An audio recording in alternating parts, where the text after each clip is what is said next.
Well, the one other music thing that I had written down was you had mentioned that you watched this morning that Moray interview on Breakfast Club yesterday. Oh, yeah. Yeah.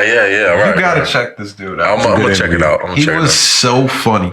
So funny. Just like one of the happiest people I've ever seen interviewed on there, where like anything they ask him, he's like excited to answer. Yeah, like, he was mad talkative and stuff, and would just give a super long answer. Goes off on random ass stories. Well, he was saying that he was never really thinking this was for him. Like this would happen for him, like type thing, right? Well, I haven't seen that interview, but I saw a No Jumper interview or whatever, where he was saying like, bro, I mean, last year this wasn't even like necessarily a thought for me type thing. He spoke about that. He said he quit rap a few times already. Right.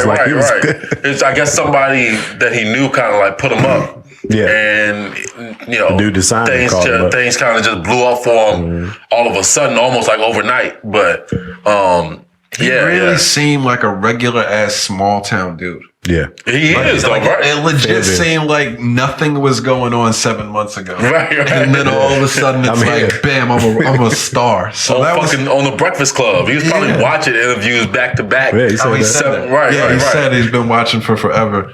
I don't know why, but he reminded me of the fat kid on Lean On Me. Oh yeah. That was immediately who I thought of, and she's just got like this huge smile. And smoke crack, don't you? Yeah. What was his name? I can't think of his name. I can't think of it either. But yeah, I liked his music anyway. But I've told y'all before, like once I see somebody on an interview and you get kind of a feel of like how they are as a person, facts, either makes or breaks how much I like their music moving forward. He sold me on. I'm a fan of his this dude. I hope he really keeps blowing up and stuff. I hope it's not just a quick. You see, No Jumper had asked him about the things that academics have been saying about him. What's academics said about? So academics calls them an industry plant. He's been doing that to everybody. So stupid. And bro. so, anybody but his up. answer about it was real cool. He was like, look, I mean, if that's the perception of what somebody, like, he's like, shit, 7 months ago or 9 months ago, I was sitting on my couch. I ain't have shit going type thing. Like, so if that's how he feels about it, or if you think I'm an industry plant, like, look now, like, I'm fine with that. That's pretty much what he was saying. If that's what you think, okay, I'm fine with that. Like, I appreciate you, bro. Like, he didn't say anything negative about DJ Academics. He was like, I appreciate it, bro. Like, if anything, that brings more attention to me. So, thank you, type thing. Like, yeah, that's not understanding. But Academics was saying he was an industry plant because it's just one of those artists that he said the same thing about 24K Golden. Just kind of one of those artists that just came out of nowhere, and like you don't really see, or they didn't have like a buzz growing. It wasn't a rumbling to get to the explosion. All of a sudden, it was a boom. All of a sudden he's on his songs on all of these playlists. I guess that's the weird place to put because of the era that we in. We see people pop up every day. It's always somebody blowing up. It's always somebody going viral. It's always happening every day. And it's even more weird to come from academics. Right. Who just consistently shares viral videos. Yeah. Like he understands virality or whatever the word would be. He knows what it takes to have a video. That's his lane. Yeah. What's he talking about? I don't know. That's going to be a part of the internet era. Yeah, I don't know why he said it necessarily. It's just that that's just the way that he feels about it, though. It's just such a lazy. I think it's a really lazy claim to make. But he did say he likes Moray's music and stuff like that. But he was just saying like, and he was saying that like, these people. He's not saying that they're not talented or anything like that. He said that they're clearly immensely talented. But I guess he was just overall saying like, hey. Not everybody gets to jump in the game. Like he's saying that you skipped over people. That's why I call him an industry That's not fair to say this. You skipped. Oh, he's 28 years old. But again, it's like most people popping off at 17, 18, 19, 20 years old. That's true. He's 28 years old. He said he tried to quit like 3-4 times before this, and he got a record that hit. That's true. Like it's really just how that happened. That's true. But I'm saying that same record though is like. You got like your people have to pay for like your record to be on certain playlists on iTunes and Spotify and Tidal and stuff like that. Like your shit just don't pop up on these because it's a buzzing song don't mean it's gonna automatically be on these playlists. You gotta be somebody or have like connections to somebody, and that's what he's pretty much saying. At the same time, if you have a buzzing song and it hits the right ears, it is what it is. That shit can happen. Right, like I said, it's just. But first of all, his song went viral on the internet. Yeah. You know what I'm saying? It didn't go viral on anybody. Everybody who knew about it when it came out, like, oh shit, what is this new record? Who is this kid? Right. And I think it makes no sense to me that a lot of times the people that have the industry plant discussion are the same ones that will say that you can't get signed without having a buzz. So exactly. Like, how can you say that they sign that you have to that he didn't build this buzz, right? But then also say that that the industry is responsible for creating this buzz for him. When out the same side, you also say that you need to have a buzz before the industry is going to accept you. So I just feel like it's just kind of a lazy way to say that somebody else made it and you don't like that they did it so fast. Oh, the way that they did it. Yeah, right. That's it. Get over it, bro. Right. Quit being jealous. Not the academics are saying this, but to people that say the industry plants stuff, I like that answer. Yeah. Maybe I am, maybe I'm not. Okay. Right. That's pretty much, that was pretty much his answer. Like, okay, that's cool. He's like, shit, I'll take that from what I had. Right. Yeah. If that's what you think about me now, that's fine with me. Sounds great. I'm here now. Right. So what? Sounds fantastic. And that, I'm cool with that. I will be fine with it. Everybody's path ain't the same. Yeah, right. That's true. Some people blow up overnight. Some people blow up after 2 years working a record. Right. Shit just happened different. You never know. Right. It could be the same song. Like, Waka Flocka, Hard in the Paint. That was an old song. Yeah. You know, it just happened to blow up late. You know what I'm saying? A few times. I can't think of the other examples off the top of my head, but there was somebody like within the last 3 years that had a song that was like the Trap Queen old. Song. He worked that record for 2 years. Maybe that was the one that I'm thinking of. I'm not sure. He had a crazy year after that shit. Right. Yeah. Now it's over for Fetty Wap. Rich Homie Quan even dropped a song this week. I didn't listen to it, but get out of here. I'll check it out. I didn't listen to it. I'll check out Rich Homie. The fall off be hard for some artists, man.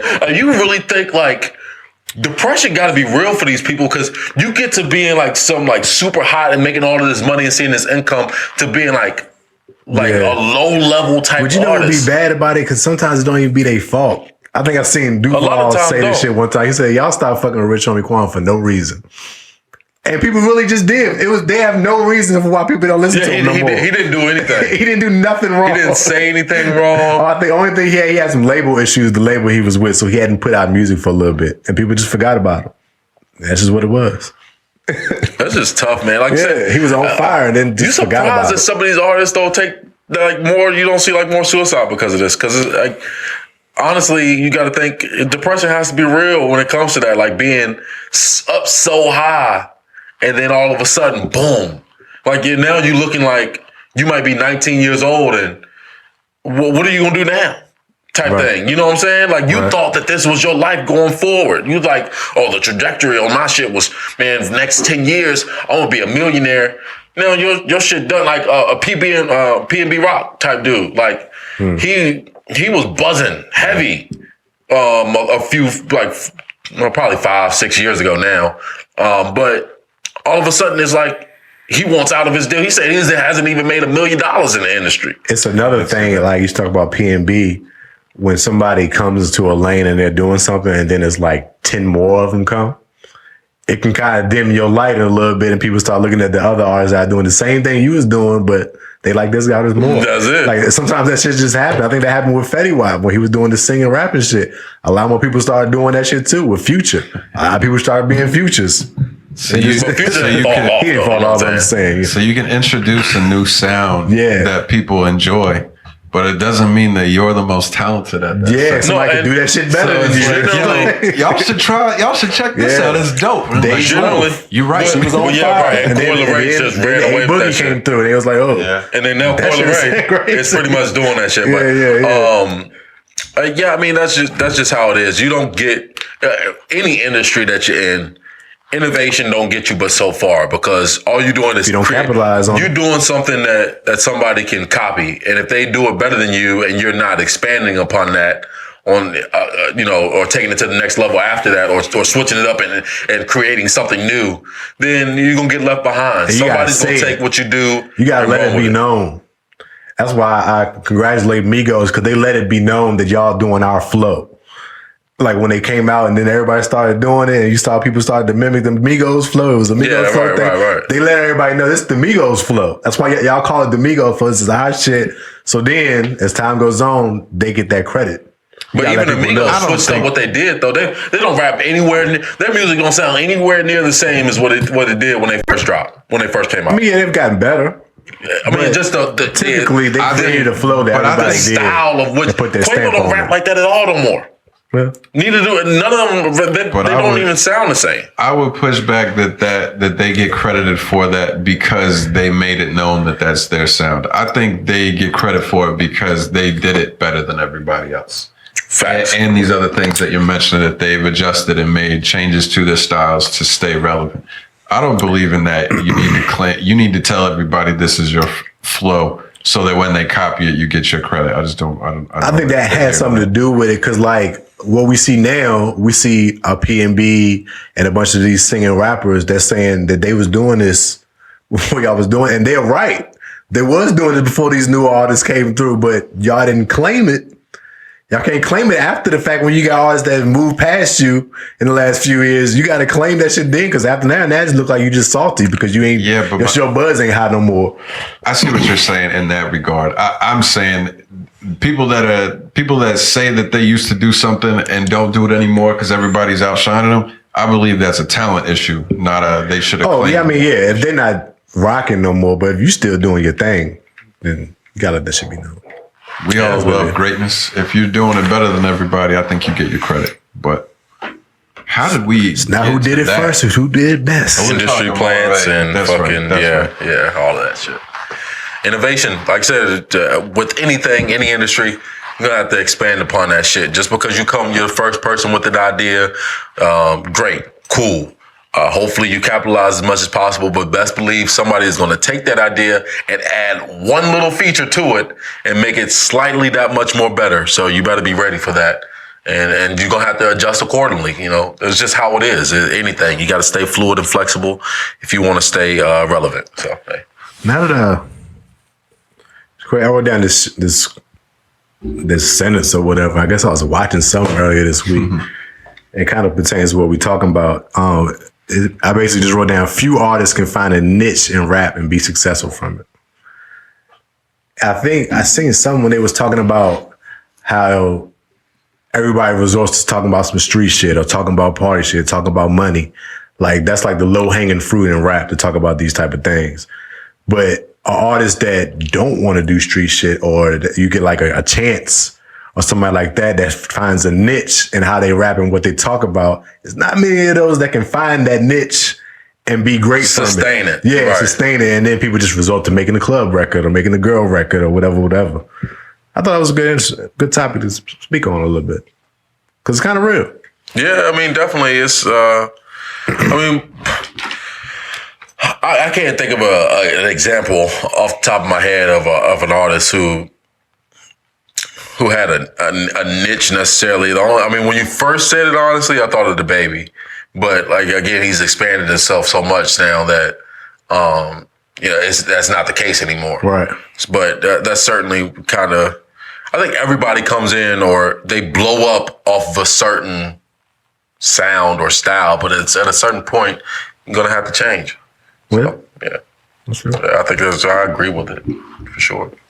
It's hard to find that niche. I'm still thinking on it. I feel like it has to do more with the individual and what their goal or what they're like willing to accept is. Because I think everybody comes in with, not everybody, but I think most artists come in with a certain niche group of people that are interested in them. Right. But I think that starts to wane as you are not making changes. Like if you're not expanding and doing, or if you're trying to catch different styles, or if you're just putting out the same type of sound over and over. I think your people are going to stick with that, and it's really whether or not you're okay with that. Right. If you're okay with the niche, I think people will stick with that because there's a whole bunch of artists that I go to for a certain thing. Right. Exactly. I listen to Kid Cudi because I like Kid Cudi sound. I don't really want to hear him do other stuff. Right.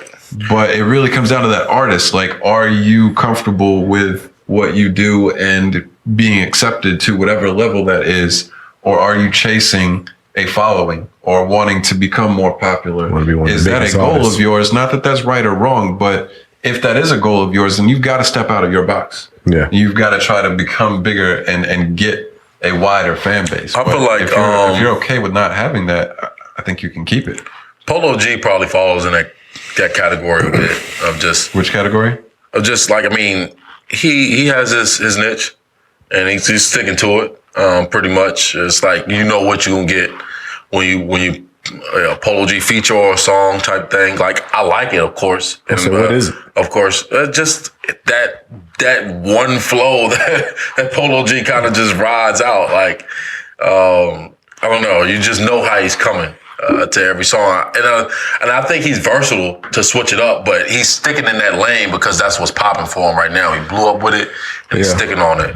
So I think he'll have to grow, but right now that's just what he's doing. And he's going to continuously turn out songs that sound like that. What was your statement again? Could you read it again? Few artists can find a niche in rap and be successful from it. All right. So, I mean, I think what I said earlier still applies, but yeah, that really comes down to your, what you view as success. Like you said, you could find a niche and you might get a few people to like it, but you might not be able to get more people to like it. Right. So exactly. then you start tapping into stuff that you think more people would like. Yeah. And then you try to chase a record or chase a single, and you get caught up in that little sequence and you might lose your niche. Right. And then you might get a record that blows up off you not doing something that's you. Well, then you have that struggle. It's like, damn, this is not really the records I want to make, but this is what they love from me now. So it's like, what I'm going to do. Yeah, that's why I think it depends on your view of success. Yeah. Because you can't stay in your one lane and expect to become bigger. Right. But you can't expect to become bigger and not have to come out of your lane. Right. So you just have to decide which is successful to you. Right. Popularity and stuff, or enjoying what you do and having a solid fan. And it's a fine line when you have to pull that trigger as well too of when do I change? You know what I'm saying? Right. When do I make that switch or transition? Like we criticized the baby, but clearly he made it at the right. He took that turn when he was supposed to. You know what I'm saying? Right. Well, you've got to be fine with losing people. Right. Because if you're gonna leave your niche area, some people are not going to want to try something different, and they're going to fall off. And that's crit with me, to be honest. Or even on the reverse, where the thing that's not your niche pops off, and it's like you want to go back to doing the shit that you want to do. Right. It's like, damn, like if I do this, people maybe not fuck with me no more. They like me doing these records. So possibly, like I said, double-edged sword type thing. But you got, I guess you just got to make the call at the right time, or else you might be Rich Homie Quan. You might be Fetty Wap. Well, to me, this conversation can tie back into the same conversations that we were having earlier about Trevor Lawrence, in my opinion. Because it really is more like, all these dilemmas that you're dealing with as an artist. Do I want to try to reach more people? Do I want this niche area to be my thing? Or you fine, or you comfortable? You're all dependent on what do I want from other people to accept me. Right. Where Lawrence is kind of coming more from a place of I'm not gonna be broken if people don't like me. Or if I'm not the greatest to ever play the game. It might be a little bit of a stretch, but I think there's a correlation there. I see it. I like that.